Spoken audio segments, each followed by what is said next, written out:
Today we're going to talk a little bit about love and about Americans' beliefs about love and marriage. And Americans believe that love and marriage belong together.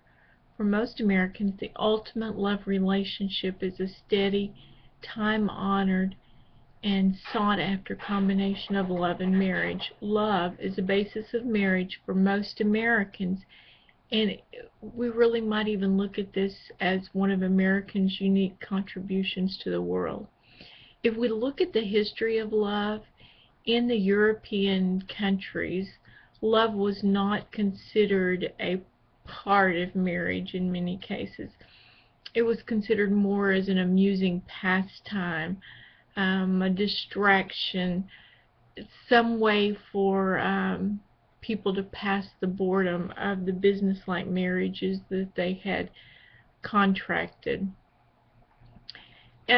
In some instances, it was even considered an addiction. And in our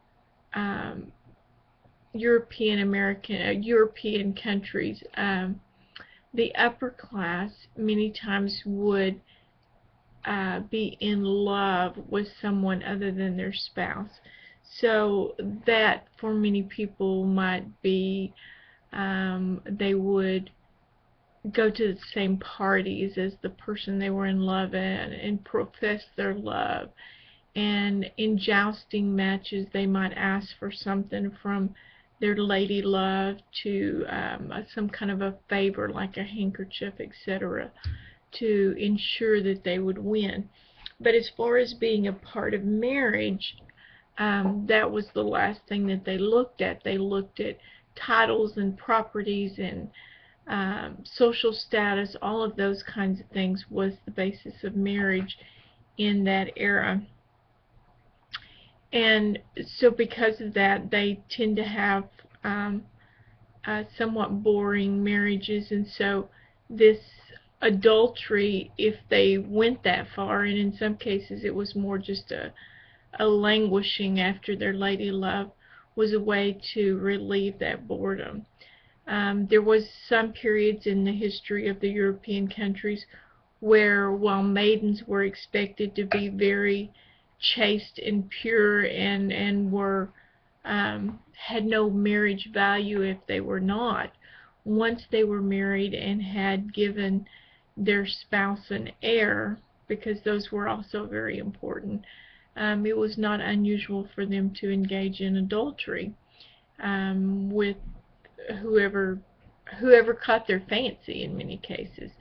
And not just the European countries, but Japanese. Ancient Japanese people regarded love as a grave offense if it was not properly sanctioned, or for if it interfered with a marriage contract, then that was considered unacceptable. In fact, the samurais, if you fell in love with someone that was not properly sanctioned, then you were exiled through the Watergate. Now, I don't know what the Watergate is, but I do know that that doesn't sound very pleasant to me. In India, the Hindu people place responsibility on their parents and older relatives for finding their mate, and the potential mate is judged not by whether or not they love each other, but by their belief that they will get along, that they will have rapport, that they will have financial stability, and also by their position in the caste system that would ensure social acceptance. And most young adults believe in this Hindu system, believe that it's better for them if they allow their family to pick their mates. In fact, some of the young women believe that it's degrading the way that Americans choose their mates, because it forces them to compete with their friends for a potential mate. So you can see that while we believe that love and marriage should go together, that is definitely not a universally accepted idea. In fact, John Crosby suggests that the American idea that romantic love should lead to marriage is very much a myth, and can be a dangerous myth, because the myth implies that love alone, just love, is all anybody needs to have a good marriage. And the problem is that it also leads to the belief that love will overcome regardless of any kind of obstacles. And so therefore, if a person is being reasonable and logical about choosing when and who they will marry, then they must not be in love. And because of that myth, many marriages have little other than love going for them, and the union is unlikely to survive, and may in fact start to dissolve within a short period of time, because the couple has no basis of rapport, common goals, etc., to build a lasting relationship on. And for Crosby, the belief that the love attraction should inevitably lead to getting married to wedded bliss is folly or foolish, and it's almost considered the first step in destroying the relationship.